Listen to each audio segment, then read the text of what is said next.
नमस्कार, मैं हूं आपके साथ सोनम राय। स्वागत है हमारे खास बुलेटिन में। देश में 53वें मुख्य न्यायाधीश के तौर पर जस्टिस सूर्यकांत ने राष्ट्रपति भवन में शपथ ग्रहण किया। राष्ट्रपति द्रौपदी मुर्मू ने उन्हें पद और गोपनीयता की शपथ दिलाई। उनके शपथ ग्रहण की खास बात यह रही कि उन्होंने हिंदी में ली। इस दौरान उपराष्ट्रपति सीपी राधाकृष्णन, प्रधानमंत्री नरेंद्र मोदी, पूर्व सीजेआई बीआर गवई, पूर्व राष्ट्रपति रामनाथ कोविंद और पूर्व उपराष्ट्रपति जगदीप धनखड़ समेत तमाम केंद्रीय मंत्री और गणमान्य अतिथि भी शामिल हुए। आपको बता दें कि सीजेआई सूर्यकांत का कार्यकाल 9 फरवरी 2027 तक रहेगा।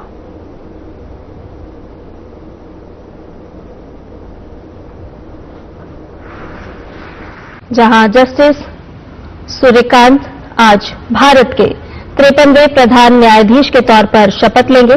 राष्ट्रपति द्रौपदी मुर्मू जस्टिस सूर्यकांत को पद और गोपनीयता की शपथ दिलाएंगी अब से थोड़ी ही देर में।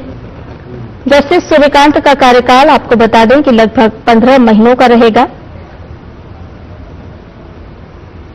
इससे पहले की अगर बात की जाए तो साल 2019 में सुप्रीम कोर्ट में नियुक्ति से पहले पंजाब और हरियाणा हाईकोर्ट, इसके साथ साथ हिमाचल प्रदेश हाईकोर्ट में जज के तौर पर जस्टिस सूर्यकांत अपनी सेवाएं दे चुके हैं। राष्ट्रपति भवन से सीधी तस्वीरें आपको दिखा रहे हैं, जहां प्रधानमंत्री नरेंद्र मोदी, लोकसभा अध्यक्ष ओम बिरला, गृह मंत्री अमित शाह, रक्षा मंत्री राजनाथ सिंह मौजूद हैं और राष्ट्रपति द्रौपदी मुर्मू जस्टिस सूर्यकांत को भारत के 53वें प्रधान न्यायाधीश के तौर पर आज शपथ दिलाएंगी। ये गरिमामय कार्यक्रम संपन्न हो रहा है राष्ट्रपति भवन में। यहां की सीधी तस्वीरें आपको दिखा रहे हैं। जस्टिस सूर्यकांत का कार्यकाल लगभग 15 महीनों का होगा। हरियाणा के एक मध्यम वर्गीय किसान परिवार से आते हैं, जो दुनिया के सबसे बड़े लोकतंत्र की न्यायपालिका के सर्वोच्च पद तक का जस्टिस सूर्यकांत सफर तय कर रहे हैं। उनकी उपलब्धियों से भरा रहा है उनका ये पूरा सफर। देश के 53वें प्रधान न्यायाधीश के तौर पर जस्टिस सूर्यकांत आज शपथ लेंगे। राष्ट्रपति द्रौपदी मुर्मू उन्हें पद और गोपनीयता की शपथ दिलाएंगी।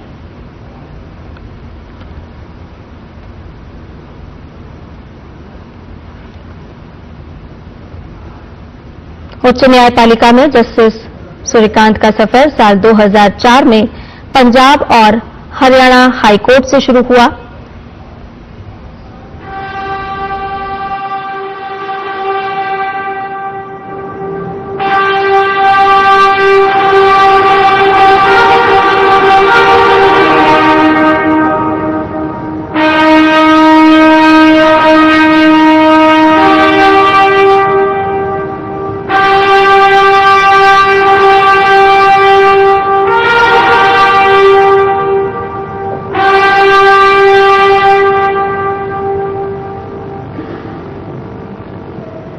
माननीय राष्ट्रपति महोदया, आपकी अनुमति हो तो आज के समारोह का शुभारंभ किया जाए।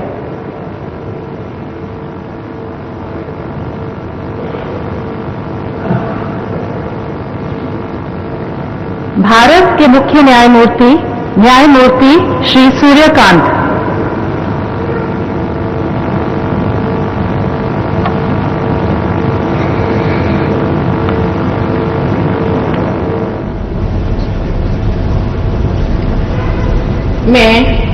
मैं सूर्यकांत, जो भारत के उच्चतम न्यायालय का मुख्य न्यायमूर्ति नियुक्त हुआ हूँ, जो भारत के उच्चतम न्यायालय का मुख्य न्यायमूर्ति नियुक्त हुआ हूँ, ईश्वर की शपथ लेता हूँ कि मैं विधि द्वारा स्थापित भारत के संविधान के प्रति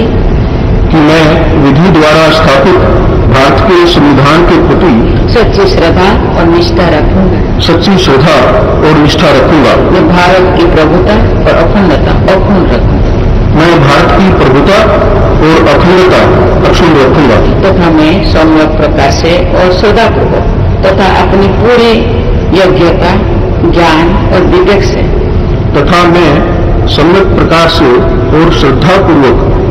अपनी पूरी योग्यता, ज्ञान और विवेक से अपने पद के कर्तव्यों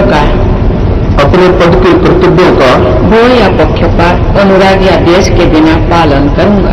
भय या पक्षपात, अनुराग या द्वेष के बिना पालन करूंगा तथा मैं संविधान और विधियों की मर्यादा बनाए रखूं। तथा मैं संविधान और विधियों की मर्यादा बनाए रखूंगा।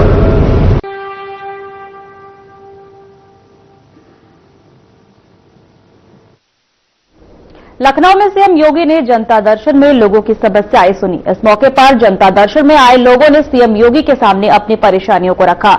सीएम योगी ने कई समस्याओं का मौके पर ही निराकरण किया, साथ ही अन्य समस्याओं का निराकरण के लिए संबंधित अधिकारियों को निर्देश दिए।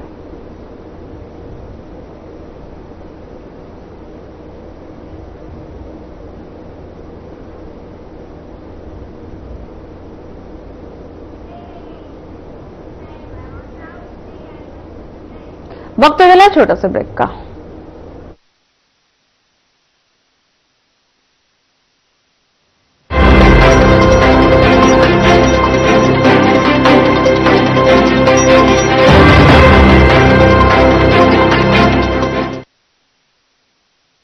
लोग सेहत बनाने के लिए क्या क्या नहीं करते। जिम जाते हैं, कसरत करते हैं, काजू बादाम प्रोटीन के डिब्बे तक घोल घोल कर पीते हैं, फिर भी उनकी सेहत नहीं बनती, क्योंकि उनका पाचन तंत्र खराब है। और जब तक के पाचन तंत्र दुरुस्त नहीं होगा, वो जितना मर्जी अच्छे से अच्छा खा ले, उनकी सेहत नहीं बन सकती।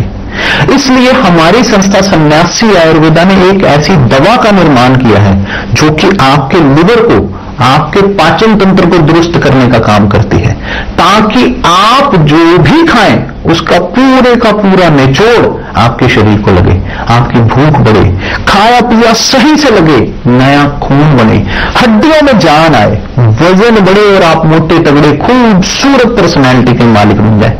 सिर्फ 655 रुपए की पूरे एक महीने की दवा होती है और आप इसे घर बैठे 01145454545 पर फोन करके दवा मंगवा सकते हैं।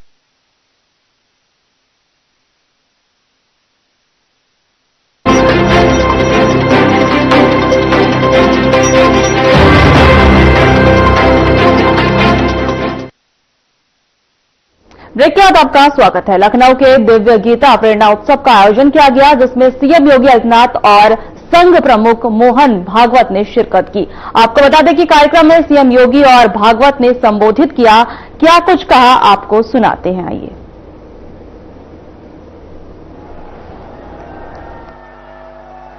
दिव्य गीता प्रेरणा महोत्सव जियो गीता के तत्वाधान में आयोजित आज के इस समारोह में मुख्य अतिथि के रूप में जिनका मार्गदर्शन अभी प्राप्त होने वाला है, दुनिया के सबसे बड़े स्वयंसेवी संगठन राष्ट्रीय स्वयंसेवक संघ के सरसंघ चालक परम श्रद्धेय डॉक्टर मोहन राव भागवत जी, संस्थापक जियो गीता पूज्य स्वामी ज्ञानानंद जी महाराज,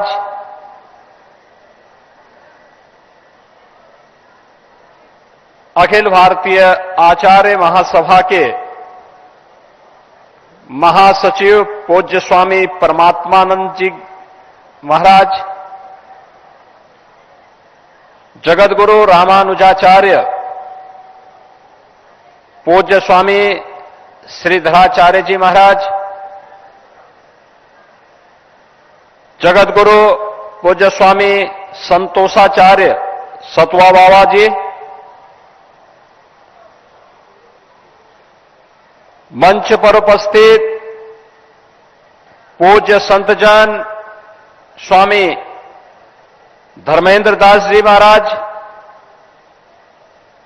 स्वामी रामचंद्र दास जी महाराज, स्वामी शशिकांत दास जी महाराज, माननीय श्री रामलाल जी, राज्यसभा के माननीय सदस्य और उत्तर प्रदेश के पूर्व deputy CM doctor Dinesh Sharma ji, पूज्य संतजन और भारी संख्या में दिव्य गीता प्रेरणा महोत्सव के इस कार्यक्रम में उपस्थित सभी भगवत प्रेमी उत्साही बहनों और भाइयों,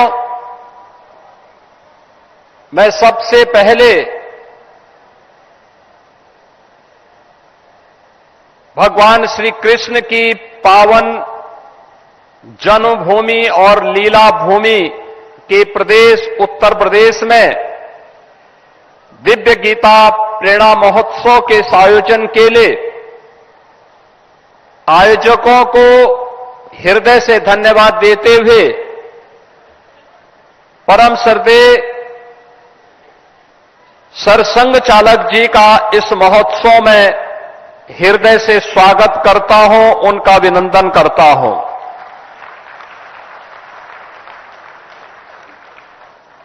बहनों और भाइयों,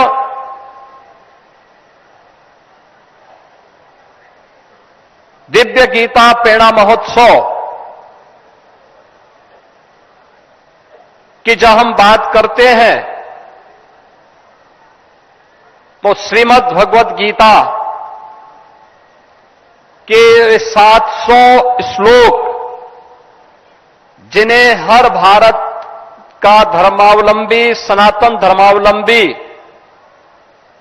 जीवन का मंत्र मान करके बड़ी पवित्रता के साथ, बड़े आदर भाव के साथ उन्हें आत्मसात करने का प्रयास करता है, वह हम सबके सामने 18 अध्यायों की 700 श्लोकों की श्रीमद् भगवत गीता हर सनातन धर्मावलंबी के सामने आती हुई और एक नई प्रेरणा देती हुई दिखाई देती है। और जैसा यहां पे पूज्य स्वामी परमात्मानंद गिरि जी महाराज ने कहा था कि धर्म से ही शुरू होता है, अंत में भी उसी मर्म के साथ वह अपना विराम भी लेती है। यानी शुरुआत और अंत को भी जोड़े तो अपने आप में धर्म मानती है। श्रीमद् भगवत गीता धर्म की वास्तविक प्रेरणा है और भारत के मनीषा ने धर्म को कर्तव्य के साथ जोड़ करके देखा है। हमने धर्म को उपासना विधि मात्र नहीं माना है, उपासना विधि उसका एक हिस्सा है, एक छोटा सा भाग है। वह हर व्यक्ति अपने अनुसार, अपनी आस्था के अनुरूप, अपने पंथ, अपने संप्रदाय, अपने उपासना विधि के अनुरूप अपने आप को, अपनी आस्था को तय कर लेता है। लेकिन मुख्य रूप से धर्म हमारे यहां जीवन जीने की एक कला है और इसे ही हमने वे ऑफ लाइफ के रूप में कहा है। और वे ऑफ लाइफ यही है श्रीमद् भगवत गीता, जो भगवान की दिव्य वाणी है, जिसके महोत्सव के साथ आज हम सबको जुड़ने का अवसर प्राप्त हो रहा है। याद करिए, जब पहला श्लोक आता है, धर्म क्षेत्रे कुरुक्षेत्रे समवेता युत्सव, यानी धर्म क्षेत्र से ही शुरू होता। धर्म क्षेत्र दुनिया के अंदर कहीं नहीं होता होगा जहां युद्ध का मैदान धर्म क्षेत्र के रूप में जाना जा रहा हो, लेकिन हमारे यहां हर कर्तव्य को हमने पवित्र भाव के साथ माना है। अच्छा करेंगे पुण्य के भागीदार बनेंगे, गलत करेंगे पाप का भागीदार बनेंगे।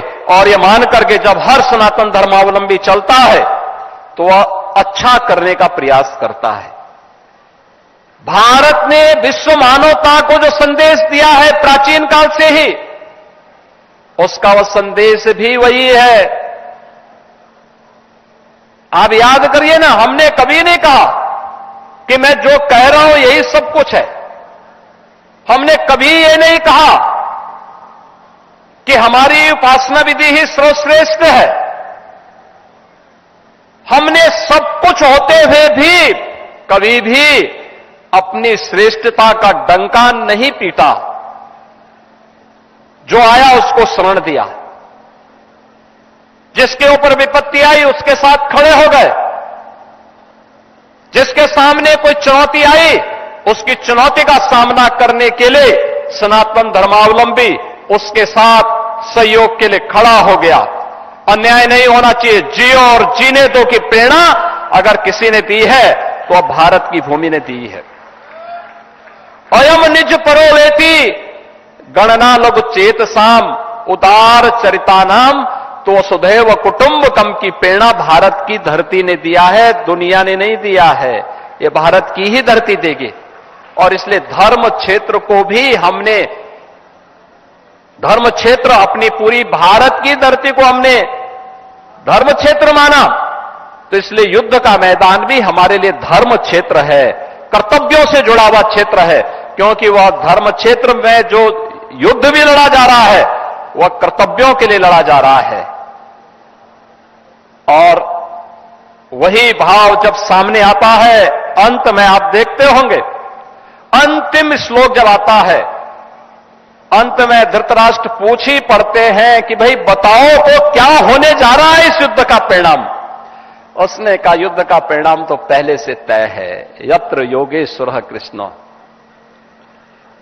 यत्र पार्थो धनुर्धर पत्र श्री विजया भूतिर द्वार नीतिर मतिर मम, यानी परिणाम तय है। और जो हम मानते रहे हैं, यतो धर्मस ततो जया है। जहां धर्म होगा, जहां कर्तव्य होगा, वही जय होनी है। उसके इतर कुछ नहीं हो सकता, कुछ नहीं हो सकता। किसी को कोई गरूर नहीं पालना चाहिए कि अधर्म के मार्ग पर चले और विजय हो जाए। कभी नहीं, कभी नहीं हो सकता। और यह भारत की सनातन धर्म की परंपरा है। यह प्रकृति का अटूट नियम है। सदैव से यही हुआ है और यही होता आ रहा है। और इसीलिए हम सबको इस बारे में ध्यान रखना होगा। इसी के लिए भगवान ने कहा, याद करना, आज के समय के लिए मैं वे दो उदाहरण आप सबके सामने जरूर रखना चाहूंगा। जो उन्होंने कहा, स्वधर्मे निधनम श्रेय पर धर्मो भयावह, यानी अपने धर्म पर चल करके, अपने कर्तव्य पर चल करके मृत्यु को वर्ण करना यह श्रेयस्कर है। लेकिन अपने स्वार्थ के लिए अपने कर्तव्य से च्युत होना, यह तो महान पतन का कारण बन जाएगा। और ये कभी भी धोखे में मत करना, कभी मत करना। और इसके लिए उन्होंने क्या कहा, इसके लिए कर्मणे वाधिका रस्ते मा फलेषु कदाचन, यानी कर्म की प्रेरणा। कर्म कौन? जिस कर्म में फल की इच्छा न हो, फल की इच्छा न हो। हमारी कमी क्या होती है, हम फल देखना चाहते हैं। बीज लगा नहीं कि फल की इच्छा करने लग गए। ये बीज सही लगा दोगे तो पेड़ फलेगा, अपने आप ही आपको फल भी दे देगा। इसलिए फल की चिंता मत करो। कर्म की प्रेरणा के साथ निष्काम कर्म योग की जो प्रेरणा भगवान श्री कृष्ण ने हम सबको दी है, कर्मणे वाधिका रस्ते मां फलेषु कदाचन। अब याद करिए, आज के हमारे समारोह के मुख्य अतिथि उस निष्काम कर्म के प्रेरणा स्रोत हैं। राष्ट्रीय स्वयंसेवक संघ अपने शताब्दी महोत्सव के कार्यक्रम के साथ जुड़ रहा है। दुनिया के लिए कौतूहल और आश्चर्य का विषय है। दुनिया के लोग आते हैं, दुनिया के एम्बेसडर आते हैं, हाई कमिश्नर्स आते हैं। वे हम लोगों से पूछते हैं कि क्या राष्ट्रीय स्वयंसेवक संघ से आप लोगों का जुड़ाव है? हम लोग कहते हैं हां, हम लोगों ने राष्ट्रीय स्वयंसेवक संघ में एक स्वयंसेवक के रूप में काम किया है। का इतना बड़ा संगठन कैसे हो गया? इसकी फंडिंग का पैटर्न क्या है? हमने कहा फंडिंग पैटर्न नहीं है, ये कोई ओपेक के देश यहां पैसा नहीं देते, यहां कोई इंटरनेशनल चर्च पैसा नहीं देता, यहां समाज के सहयोग से संगठन खड़ा हो रहा है और समाज के संगठन के लिए ही, समाज के लिए ही अपने आप को समर्पित भाव के साथ कार्य करता है और हर एक क्षेत्र में काम कर रहा है। कोई भी पीड़ित आएगा, उसकी सेवा अपना कर्तव्य मान करके एक एक स्वयंसेवक करता है, बिना ये परवाह के बगैर ये कौन जाति का है, किस मत का है, किस मजहब का है, किस क्षेत्र का है, किस भाषा भाषी का है, इसकी परवाह के बगैर पीड़ित है उसकी सेवा करनी है, उसके साथ खड़ा होना है, एक कर्तव्य मान करके। सेवा को किसी सौदे के साथ नहीं जोड़ता है। याद करना, राष्ट्रीय स्वयंसेवक संघ की यही शिक्षा है कि राष्ट्र प्रथम भाव के साथ राष्ट्र के अंदर हर उस पीड़ित की मदद करना जो भारत को परम वैभव तक ले जाने में सहायक हो सकता हो, सबके साथ खड़ा हो जाना। और यही राष्ट्रीय स्वयंसेवक संघ की प्रेरणा है, जिसने सेवा के साथ पिछले 100 वर्षों में कोई सौदेबाजी नहीं की, लेकिन कुछ लोगों ने दुनिया में भी और भारत में भी सेवा को सौदे का माध्यम बनाया है। वे लोग